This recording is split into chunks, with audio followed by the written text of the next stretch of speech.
Good evening, everyone, and welcome to this free webinar presentation of Opto-Acoustics Ultrasound, a new hybrid modality for breast cancer diagnoses. Tonight's presentation is co-sponsored by Seno Medical and MTMI.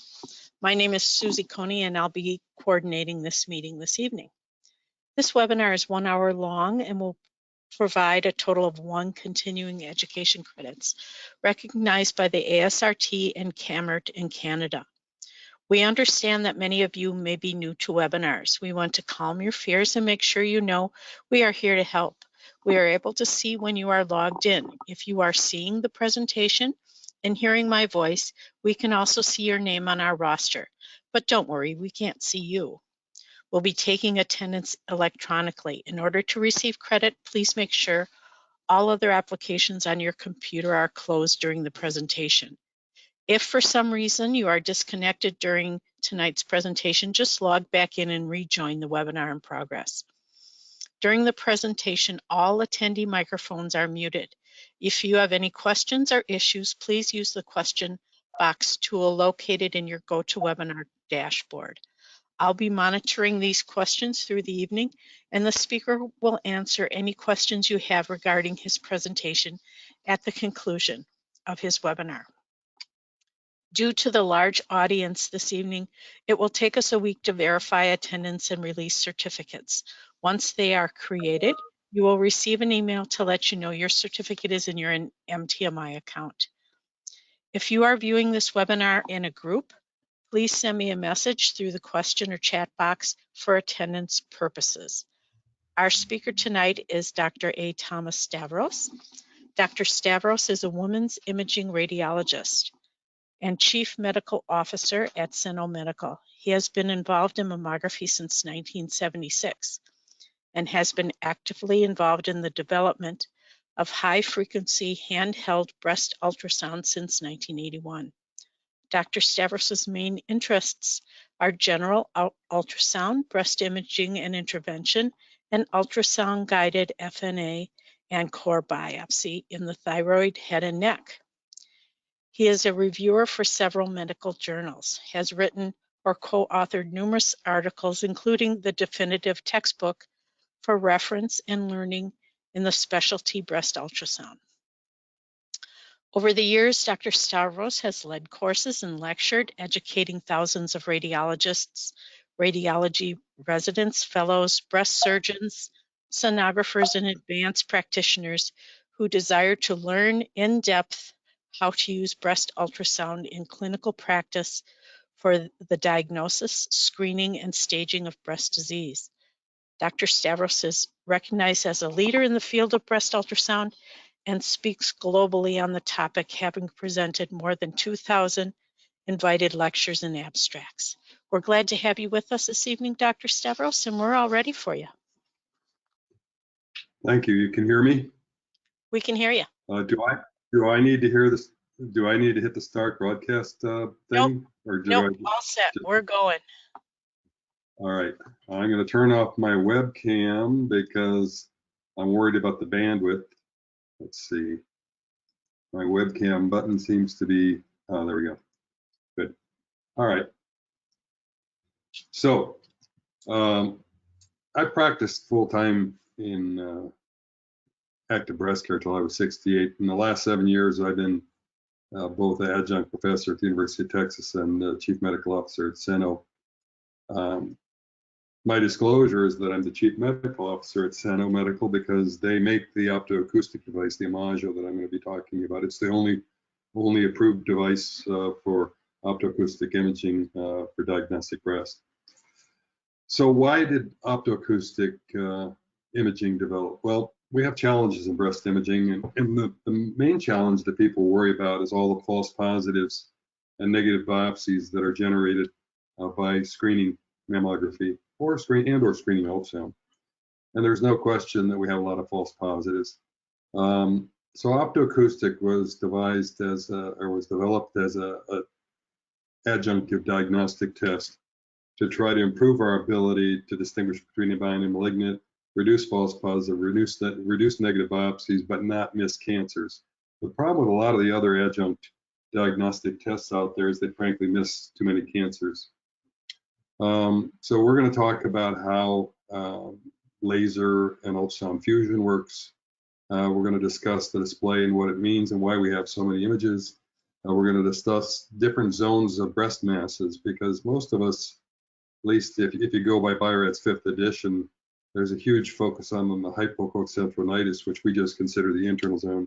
In fact, BI-RADS got rid of the boundary zone in the 5th edition. It was in the 4th edition, but they got rid of it in the 5th, which I'll show you was not a good decision. And then the peripheral zone is sort of present in BI-RADS as associated features.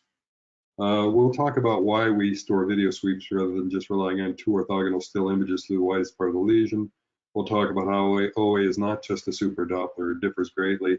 We'll show, very, very brief discussion and display of images of benign and malignant lesions. We'll talk about why artificial intelligence was a decision support tool was added to optoacoustics, and then we'll summarize it all up. So again, we have all these false positives because breast ultrasound relies solely on morphology, and there's just enough overlap in the morphology of benign and malignant lesions that it's hard to get much better than 40% specificity with high sensitivity above 95%. As soon as you try to push your specificity above 40%, you start suffering too many false negatives. And that's just, that's biology. There is overlap in the morphologic features of benign and malignant lesions. And so we think that by adding a functional component, that's the laser component, we can do better.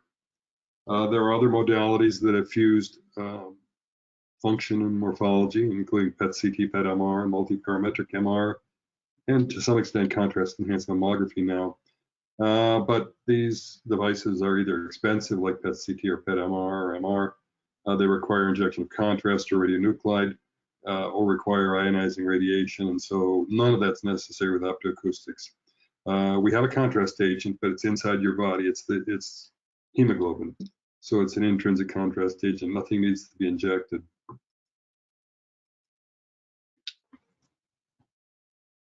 Optoacoustics works because cancers cannot grow beyond 2 millimeters in size without generating neovascularity, both within the mass and especially in the surrounding tissues, including the boundary zone, peripheral zone, and that's why we concentrate on the 3 zones. And OA can demonstrate the morphology of the blood vessels to help us distinguish malignant neovessels, which have abnormal morphology, from normal vessels in normal tissue or vessels in benign lesions.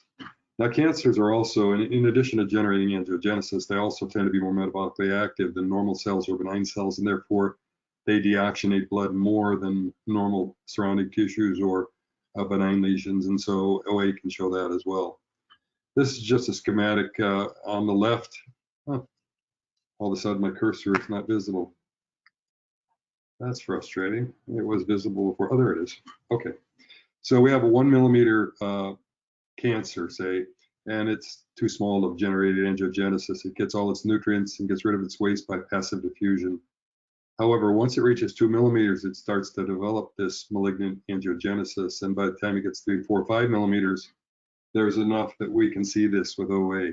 It may be difficult to see angiogenesis when it's just 2 millimeters. The smallest lesion we've seen with optoacoustics is 3.5 millimeters, but we've got many, many lesions that are in the 5 to 6 millimeter range.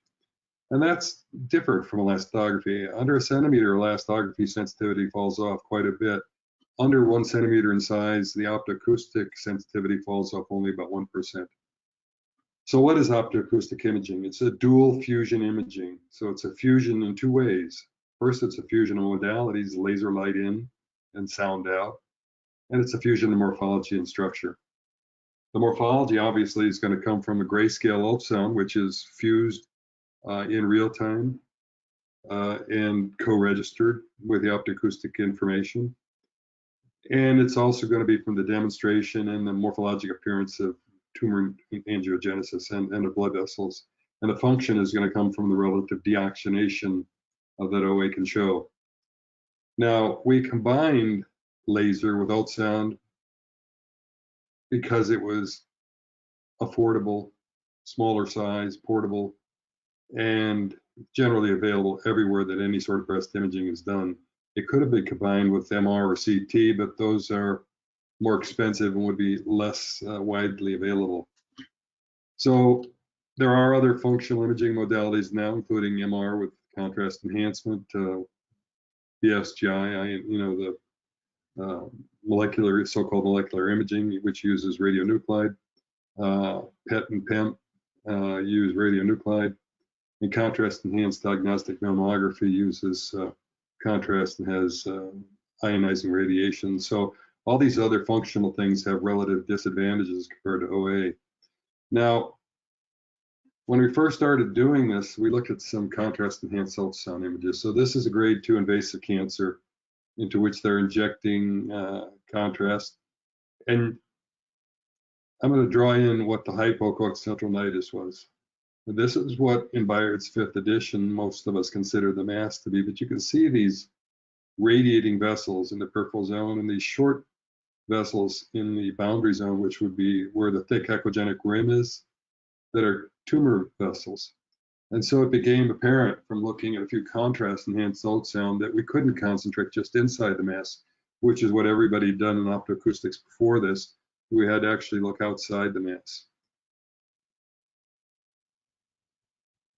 So combining laser with ultrasound and optoacoustics, so we don't have to inject contrast or radionuclide, and there's no ionizing radiation.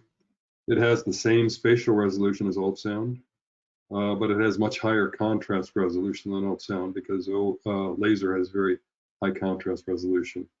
And because we all use ultrasound every day for breast ultrasound, combining laser with ultrasound should make it easier for breast imagers to make the transition into optoacoustics.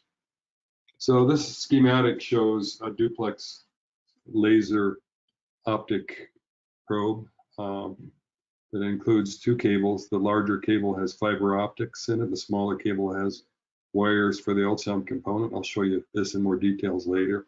So the way this works is we send in laser light at very brief pulses and very low energy at 2 different wavelengths, and it gets absorbed mostly in hemoglobin. Oxygenated hemoglobin for one wavelength, deoxygenated hemoglobin for the other. We color code them differently. But what happens when the laser light is absorbed in the hemoglobin is the blood vessel expands. And as it expands, the wall of the artery sends a pressure wave back to the transducer.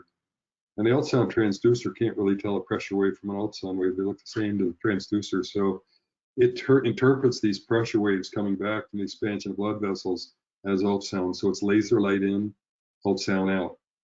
And we intersperse those, or we interleave them in real time with ultrasound pulses. Now this is just a schematic showing deoxygenated hemoglobin in brown, and its absorption curve versus wavelength. And in red is oxygenated hemoglobin. And you can see that the 2 wavelengths we use are called short wave and long wave. They're 757 to 1064 nanometers, but you don't need to remember the numbers. Just remember short wave and long wave. You can see that the peak we've chosen for shortwave is exactly at the peak for deoxygenated hemoglobin.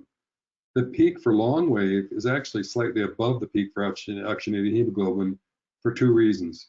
First of all, we want to have a wider distance between the absorption curves of oxygenated in red and deoxygenated in brown, and the widest spread is here. But also there's a confounding water peak, and water can give you some signal, so can fat. And so basically, by going up to 1064 instead of going down here around 930 or so, we avoid the water peak. Now I've color coded short as red and long as green because that's how we code the colorization of these images. Fuchsia and red is deoxygenated, generally bad. Green and aqua are oxygenated. So in the simplest sense of the technology, green represents mostly oxygenated vessels and is benign, and red is mostly deoxygenated malignant, but and these colors were chosen to be like stoplights. You know, green means go, you don't have to worry. Red means worry. Well, it turns out that's a gross oversimplification. This is the functional part, red versus green, but there's a morphologic part. And just like in MRI, contrast enhanced MRI, we have morphology and we have kinetics, which is the functional part. When they agree, when they're concordant, both reassuring or both suspicious, no problem. But we have a decision to make when there's discordance, when the color doesn't agree with the morphology. And in MR, we weigh the morphology more heavily than we weigh the kinetics. And it's exactly the same for OA. As long as the colors and the morphology are concordant, no problem. But when there's discordance, the morphology outweighs the color. And remember, every living tissue has to have arteries and veins. Now, our colorization is relative, but in general, arteries are green, veins are red, tumor vessels are red. That's a rule that works most of the time, not all the time. But remember that anytime you see any tissue that has all just one color, it's probably artifactual. There really should be a mixture of red and green. You know, one may predominate over the other, but it's highly unusual in any sort of normal tissue or benign or malignant mass to have all red or all green vessels. So the morphology comes from the grayscale ultrasound of the demonstration of angiogenesis, and the function comes from the demonstration of deoxygenation in red color. So this is a small 6 millimeter grade 2 luminal B invasive cancer with a fairly high Ki-67, around 50.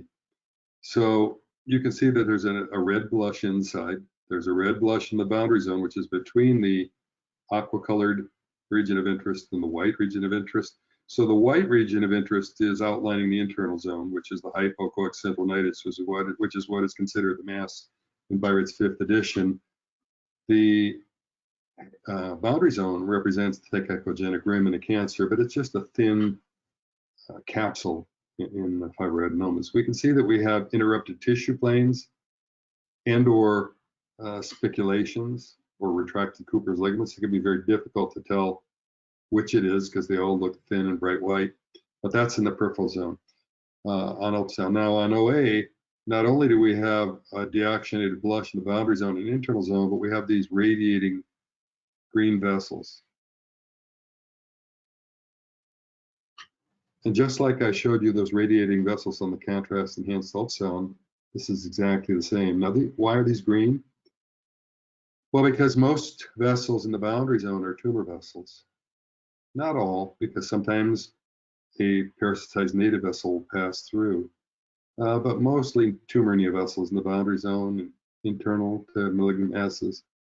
But most of the peripheral radiating vessels are actually parasitized native vessels. Sometimes they're paired. Sometimes we'll see a red and green side by side. Now, here's a case where the morphology and the color agree. This is triple negative cancer. It looks, you know, not that worrisome on the grayscale ultrasound, but it's got very red vessels filling most of the internal zone, and they're polymorphic. And by polymorphic, I mean that at any given depth, they vary greatly in size, shape, and orientation. So the morphology is suspicious, the color is suspicious, concordant, the whole thing is suspicious, no problem. Remember, red and fuchsia are deoxygenated. So this is the machine. This is generation 1. Generation 2 is a bit smaller. It looks just like an ultrasound machine. It has an extra large monitor because we do the 6-on-1 image, which requires a larger monitor. The keyboard looks much like an ultrasound keyboard. Even though it looks like an ultrasound machine, about 2/3 of the hardware and the weight of this machine is laser equipment, which is both heavy and expensive. This is the duplex OA transducer from the side.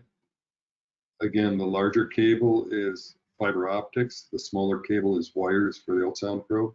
This is the face of the transducer. In the center is the ultrasound transducer. This particular one is 38 millimeters. We also have a 50 millimeter we're working on. And on either side is a quartz window out of which we fire both laser wavelengths. Now, on the machine, there's also a standalone 18 megahertz linear 18.5. So This is a standard breast ultrasound probe. It can do color Doppler, shear-wave elastography, power Doppler, all the things you do with your machine. Now, why do we have that on there? Well, adjunctive diagnosis really isn't necessary for BioRads 1 or 2. The negative predictive value of BioRads 1 or 2 ultrasound is better than 99%. So when you get a negative BioRads 1 or 2 ultrasound, you're pretty much done. Any extra diagnosis you do is probably just wasted effort and money. And depending on case mix, what percentage of your cases are screening or diagnostic, somewhere in the 80 to 90% range of all general diagnostic ultrasounds are BioRads 1 and 2. So you don't really need to use the OA probe for that. You can do that with the ultrasound only probe. Now, the duplex probe can do ultrasound only. It can do Doppler, it can do elastography, but it can only do it in duplex mode, meaning you can do grayscale ultrasound with color Doppler, grayscale ultrasound power Doppler, grayscale ultrasound with shear-wave elastography, but you can't do grayscale ultrasound with Doppler with OA, or you can't do grayscale with elastography with OA. So you can do two modes together live, but not both. It's probably easier to biopsy with the smaller transducer. But the bottom line is you don't want two machines in a room. You don't want to have a regular ultrasound machine, and you don't want to have an optoacoustic machine separate from it. You want to be able to do everything on one machine. The ultrasound transducer is it's made by a premium company that you would all recognize and that many of you may have. This is a larger view of the transducer. This is a 38 millimeter 18-1 transducer, linear 18-1. So why does it go down to 1 instead of stopping at 5 like a standalone? Because optoacoustics, the pressure waves are generated at a very low frequency, sometimes down around 1 megahertz or even 500 kilohertz. So we need to expand the bandwidth to do optoacoustics on the lower end. It doesn't have to be expanded on the high end, but it has to be expanded on the low end. So this is a stylized blood vessel on the right, the big red circle. We fire the laser, both wavelengths. That causes thermoelastic expansion, pressure waves come back, and we detect ultrasound. We can fire 10 pulses a second, but to generate a single color frame of OA requires both wavelengths. So 5 of those 10 pulses are at the short wavelength and 5 are at the long wavelength, obviously alternating. So the actual update rate for the color frames is 5 per second, which is slower than the ultrasound, which can be anywhere from 20 to 50 frames a second. So you need to scan at a steady speed, otherwise the ultrasound can race ahead of the OA colorization, and you can get spatial and contrast misregistration. This is the 6-on-1 display. The real-time ultrasound is in the left upper corner. That's standard grayscale ultrasound. On the right upper is a OA shortwave. On the lower is the long wave. Remember, shortwave detects or is absorbed primarily in deoxygenated. Long wave is absorbed primarily in oxygenated. So if something's brighter on the shortwave, it's going to be displayed as red. So you can see that we're getting a red blush on the inside of this grade 2 invasive cancer. These peripheral radiating vessels are brighter and sharper on the long wave, so they're going to be displayed as green. So we create these color maps by comparing the two gray maps, the long and short wave, taking a mean, and if things that are more towards one side, they're colored red, more to the other, they're colored green. This is the first one we obtained, the OA relative. It's very sensitive, but you can see there's a lot of background colorization. We do some filtration to create an OA total map. So this one doesn't distinguish oxygenated from deoxygenated. This is just showing us the total amount of hemoglobin within a lesion. And then the OA combined is actually essentially a subtraction product. So again, the functional findings are the amount of hemoglobin, whether or not it's oxygenated, and the presence or absence of a deoxygenated blush. And the blush represents innumerable tiny vessels that are close together. The individual vessels are too small to resolve, but together, the number of tiny vessels is enough to light up a whole series of adjacent voxels in a sort of a generalized deoxygenated blush. the morphologic and anatomic findings of the presence or absence of discrete vessels and what their morphology is. I mean, tumor vessels have angles, they vary in caliber, they look beaded. At any given depth in a lesion, they'll vary in size, shape, and orientation, whereas orderly branching vessels in a benign lesion tend to be monomorphic. They tend to have similar size, shape, and orientation at a single depth. And either functional or morphologic findings can be in any of the three zones. So when we teach people how to detect cancer or diagnose cancer, not detect implies screening, but diagnose cancer, you have to realize that not all cancers look alike. And I was aware as far back as '95 that grade 2 looked different from grade 1, looked different from grade 3, and the same is true with OA. And it mostly has to do with the distribution of findings. In grade 1, there's not a lot going on in the internal zone, what we consider the mass on BI-RADS, but there's a lot going on in the peripheral zone and the boundary zone. In grade 3, the opposite is true. There's often a lot going on inside and in the boundary zone, but frequently not much going on in the peripheral zone. And grade 2s tend to be a mixture of all three zones. But grade 2s are more variable because some grade 2s have functions.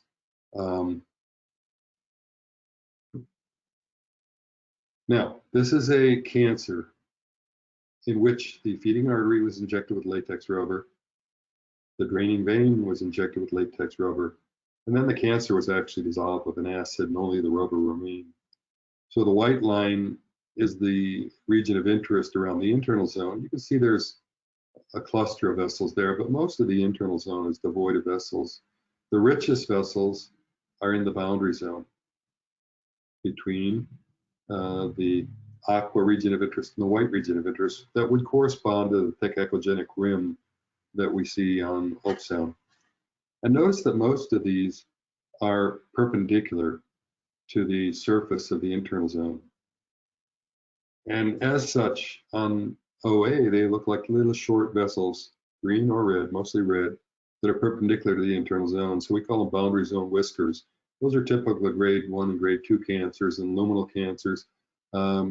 Grade 3s and triple negatives sometimes just have big tortuous vessels.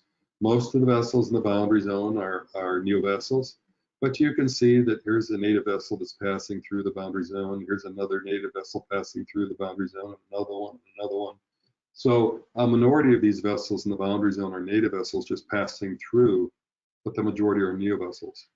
On the other hand, the peripheral zone is different. You can see that this radiating vessel is paired. The larger one is a native vein, and the smaller one is a native artery. So tumor vessels are never paired. So the majority of peripheral zone vessels are going to be parasitized native vessels, but you can see here's one that's not paired and it's tortuous. So there is a neovessel there, but it's just proportions. Boundary zone is mostly neovessels, peripheral zone mostly native vessels. Now, we all like to just get our two beautiful images through the maximum diameter of the lesion, but that's dangerous in optoacoustics because I told you that grade 1s and luminal A's tend not to have a lot of internal flow. It's mostly external, and the flow can be very eccentric. So if I were just to get a longitudinal and transverse image through this, or radial and antiradial, two orthogonal still images, I might mistake this little vessel on the front as a morphologically benign capsular vessel on a fibroadenoma. But on the other hand, if I do a short axis sweep across the lesion in the direction of the short axis of the probe, then I'm going to find these eccentrically located external neovessels. And again, the vast majority of tumor neovessels are not inside the hypocentral nidus. They're outside it in the boundary zone of the peripheral zone. So again, the internal zone is what is now considered the mass in BI-RADS 5th edition. The boundary zone includes the thick echogenic rim in invasive lesions, or the thin echogenic capsule in non-invasive lesions or benign lesions. And then the peripheral zone is just whatever's outside the boundary zone, which is considered mostly associated findings in the 5th edition BI-RADS. So this is what the three zones look like in an invasive grade 2 IDC. Now, we created a scoring system that goes from 0 to 5 or 0 to 6 for 2 external features and 3 internal features. And we use them together because each one of those is a biomarker, but it's known that when you use imaging features as biomarkers, the sensitivity is never good enough to use a single feature alone.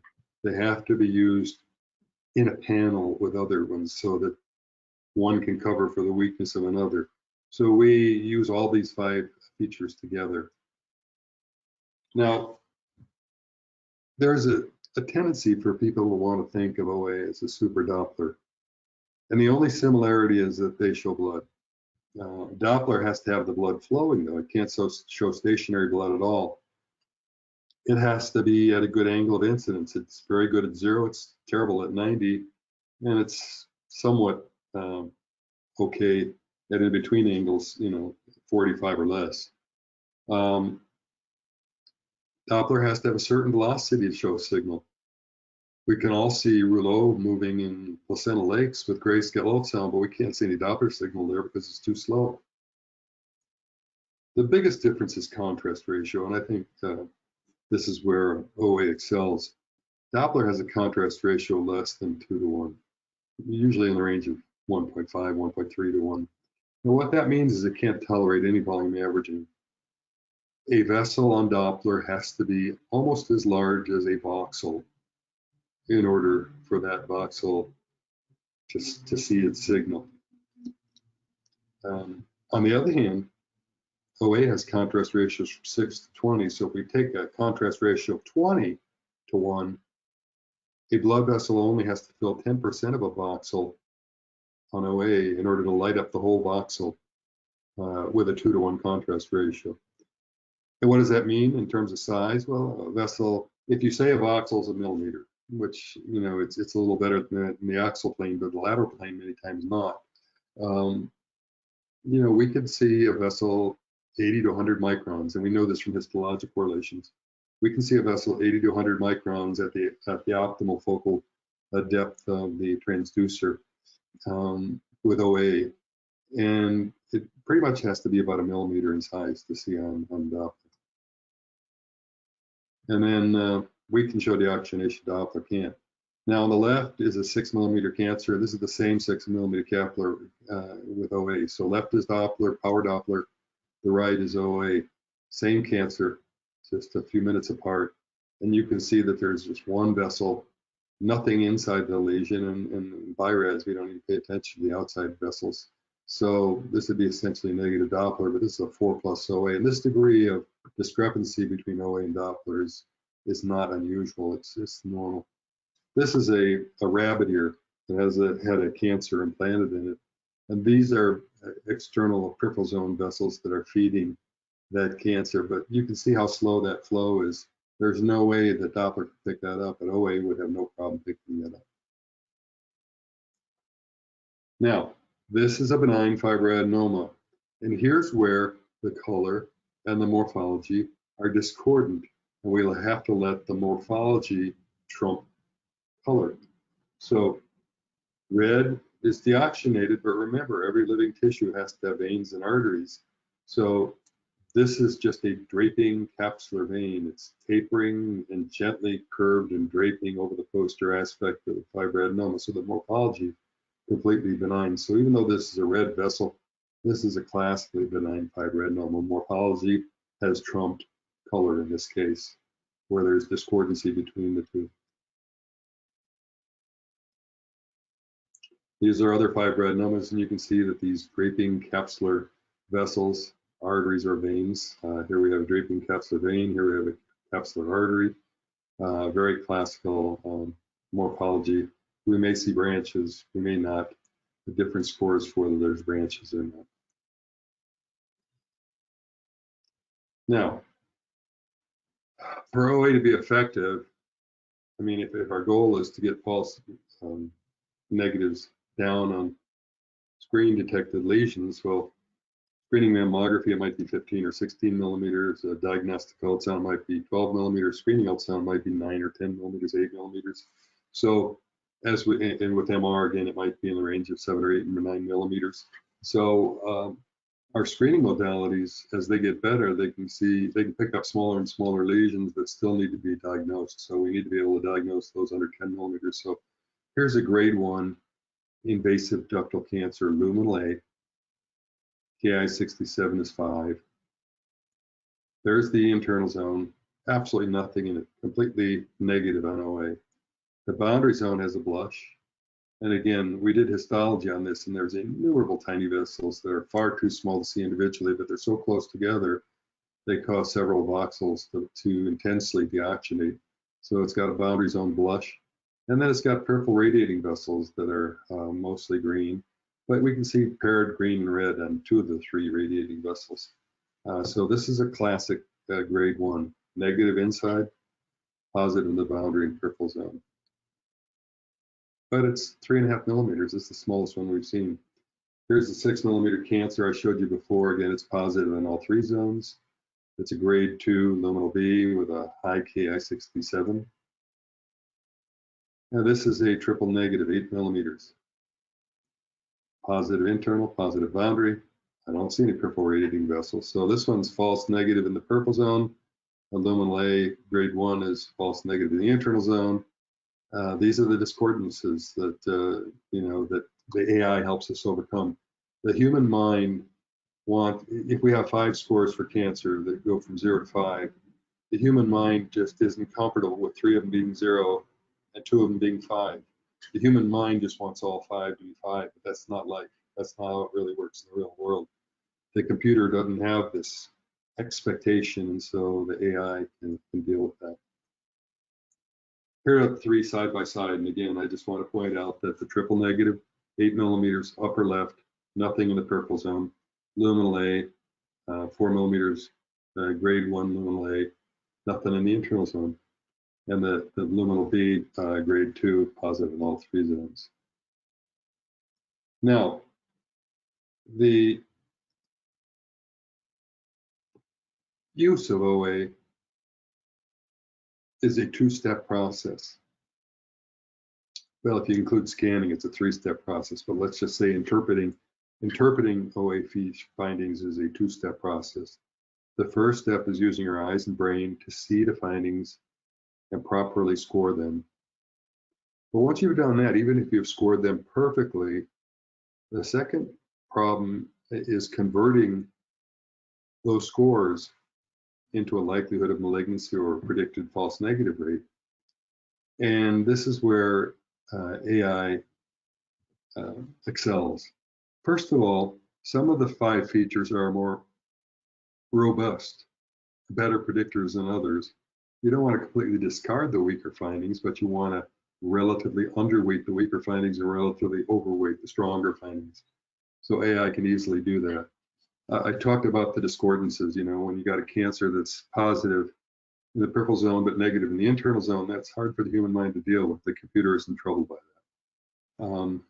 It can give us a combined predicted false negative rate below 2% and predicted likelihood of malignancy above 2%, which is not how we do it in BI-RADS. Everything's PPV in BI-RADS, which is the same as LOM.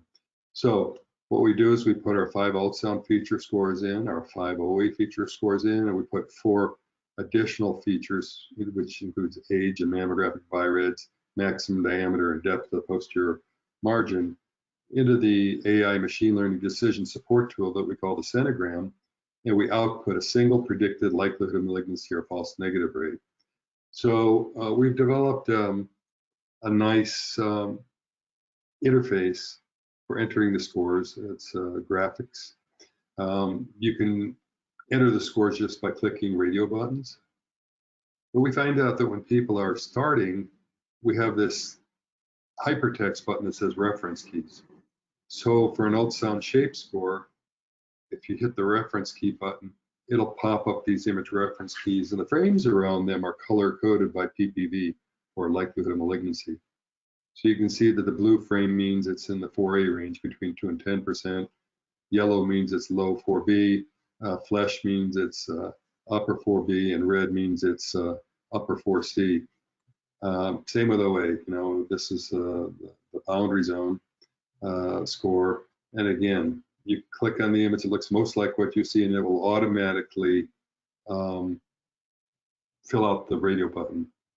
And then you can just hit the next key. So you can just, if you're quick and you know all the scores by heart, you can just go down this rather rapidly and just click all the radio buttons, which is what I do.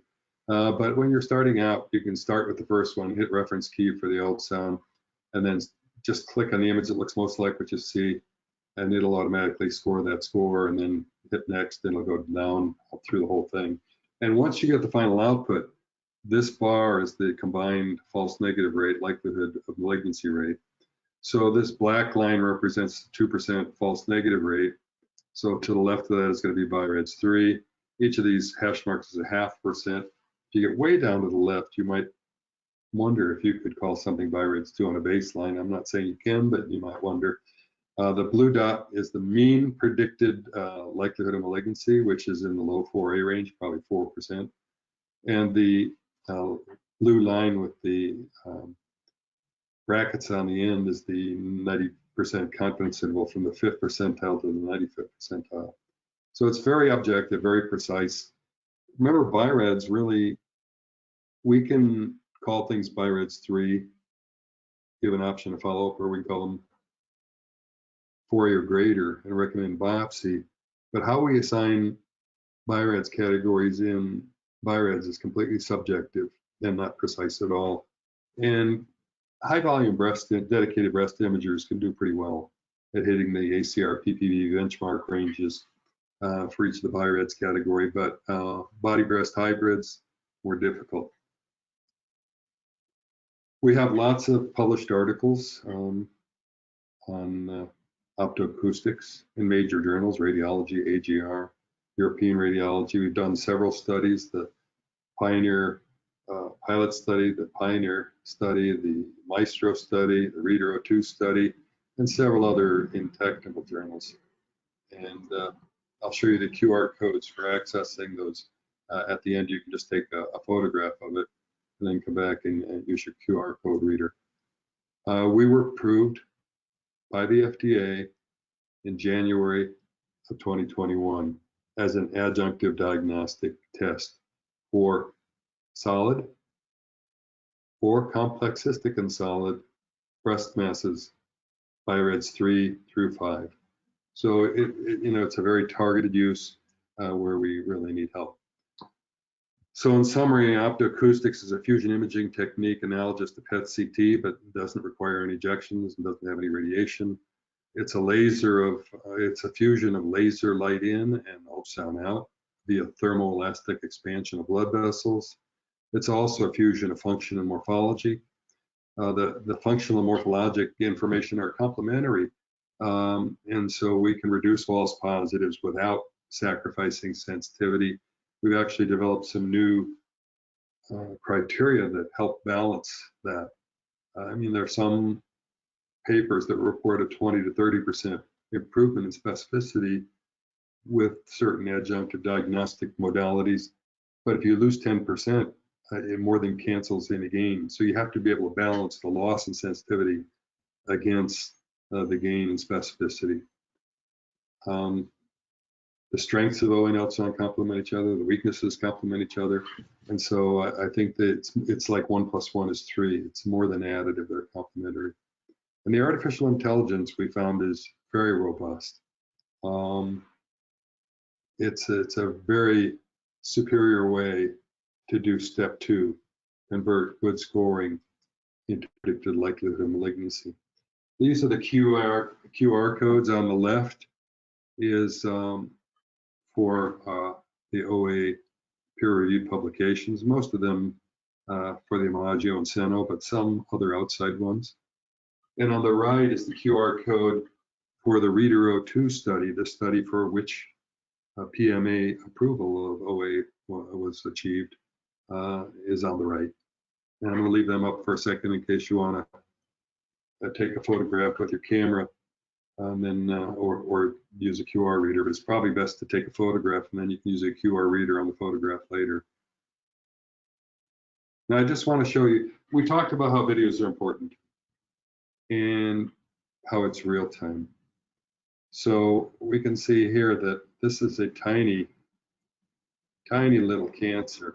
And you can see the intensity of the hemoglobin and the deoxygenation, and you can readily see the multiple peripheral radiating vessels. So this thing is positive in all three zones, and this is very typical of a luminal B grade 2 with a high Ki67. This is a larger luminal A with a low Ki67. It's grade 1. And again, you can see there's not much going, it's a big black thing. There's not much going on inside, but you can see the tremendous boundary zone blush. And you can see peripheral radiating vessels that, you know, we can document and verify on the long and short wave. This is a mucinous cancer, which looks far more worrisome on OA than it looked on ultrasound, fairly circumscribed, but lots of polymorphic red vessels. Notice how they vary in size, shape, and orientation inside this thing.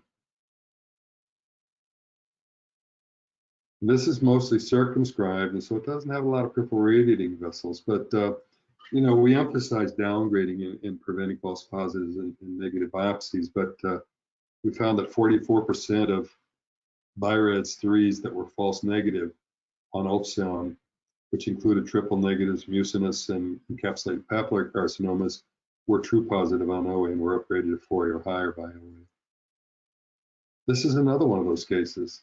This looked like a benign papilloma on ultrasound, but you can see the intensity, the polymorphic intense red vessels. That's way more deoxygenation, way more vascularity, and way more polymorphism than we would see with a benign papilloma. This was an encapsulated papillary carcinoma that was upgraded with OA. This is a luminal B that had some hemorrhage in it. So I mentioned that sometimes we could see blood flow that isn't moving. So it's possible to get some false positives when there's spontaneous internal hemorrhage. So this was a mixture of neovascularity and deoxygenation and tumor with deoxygenated blood that had been spontaneously bled. This is a triple negative. Again, notice how intensely positive is on the internal and how polymorphic those vessels are. What do I mean? Tiny vessel at the same depth as a medium-sized vessel, big one with an angle. The morphology is grossly abnormal. Look at how much more hemoglobin there is in this mass than in the surrounding tissues at the same depth. So really positive. This was another good upgrade on OA. There's another triple negative, fairly circumscribed on ultrasound. But again, tremendous amount of hemoglobin, marked polymorphism, lots of deoxygenation, maybe one peripheral radiating vessel, but again, not much in the peripheral zone. Big luminal V.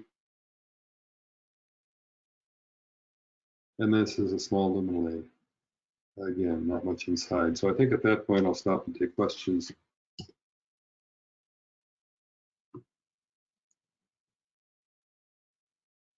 And I'm going to put my glasses on. And I think I will return on my webcam and questions.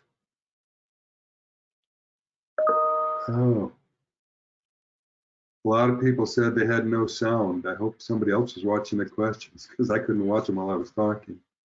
Yes, we took Yeah, care of that. Thanks. okay. Yeah, sorry. Susie, were you going to say something? I just said I took care of the sound issues. Okay. Okay, good. So Tammy, if you have some watching the questions for Dr. questions. Stavros, that'd be great.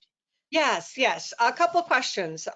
So one of the questions that was asked, are there any special room setup requirements like, shielding or anything like that that are required for the technology?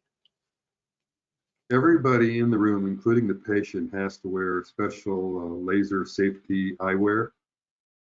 We usually have something like ski goggles for the patient, because when she's lying in her back with regular glasses, it would be possible for the laser light to come up.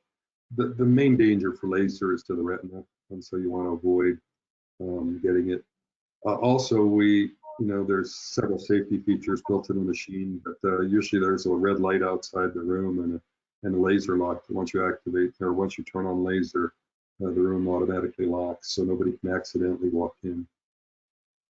So really the sighting requirements. So the sighting requirements are just really some laser notifications on the outside and Yeah, safety. I'm sure your facility, if you have if you're in a facility that's not just dedicated breast, I'm sure there's probably a laser safety officer in every hospital because they use laser for so many other things. So the regulations are going to be very similar. I do want to make one comment. You know, I mentioned that we fire 10 frames of laser per second, and we do 5 frames a second because it takes each way, you know, it takes 2 wavelengths to create 1 frame. The reason for that, again, is safety. Could the computer handle more? Sure, the computer could go a lot faster, but we need enough time for the tiny amount of heat that's generated to be dissipated by diffusion or to be carried away by flowing blood. And what we find is that, you know, no matter how long we leave our laser on, we get less than 1 degree Fahrenheit heating in the tissue, and it's mostly imperceptible. A few people may feel a sensation of heating, but the vast majority don't feel anything. Dr. Stavros, Maribel asked that you bring up those QR codes again. Oh, sure. And while you're doing that, Grace asked, is there an extra cost to the patient, or does insurance cover this? Not yet. Not yet. No, we will be applying for special codes. The ultrasound component can be charged for, and then we'll have add-on codes that, you know, what do they call them, Tammy? Miscellaneous codes, yeah. But it'll probably take a year or 2 to get a permanent code. Here's another question. Does an ultrasound technologist need to become certified using the laser device or the scan performed by the radiologist? No, but you do have to go, everybody in the institution who gets one has to go through the training course to do the interactive cases. And then there are 30 test cases that are interactive you know, there's 30 interactive training cases. Usually we get through about 20. And then there's 30 test cases you have to take, but it's not like it's, if you fail, you can't go on, because there's immediate feedback of histology and how I scored the case after each one. Cecilia so wants to know. I'm sorry. Kind of like tomosynthesis. It's kind of like tomosynthesis or ABUS, where you need extra training, but it's not an actual accreditation. Cecilia wants to know if there are any contraindications. Photosensitivity. We don't use it in pregnant women. We don't use it, so far we haven't used it in anybody under 18, I think. Are there many facilities in the U.S. using this? No, I mean, this, we just got approval, but we decided not to sell widely into the market until generation 2 is ready. The reason for that is that the ultrasound quality is much better on generation 2, and if people are going to replace their premium machines, they want it replaced with a premium machine. So we should hopefully early next year have generation 2 approved. Of course, we could take orders on Gen 1A, you know, with the idea that they could be replaced with Gen 2 later, but I'll leave that up to Tammy. Tammy, do you have any other questions? The only one that I'm seeing here is that you haven't already addressed is, you know, how quickly are results made available from the point of scanning to when they appear on the radiologist console for scoring interpretation? Is there all this processing that has to go on afterwards, or how quickly? Well, you have to score the features and get the centigram printout. That can be done on the machine or offline. You know, if you're in a high volume place, you probably would prefer doing it offline because you don't want to tie up the scan room scoring things and generating a report. But it can be done on the machine.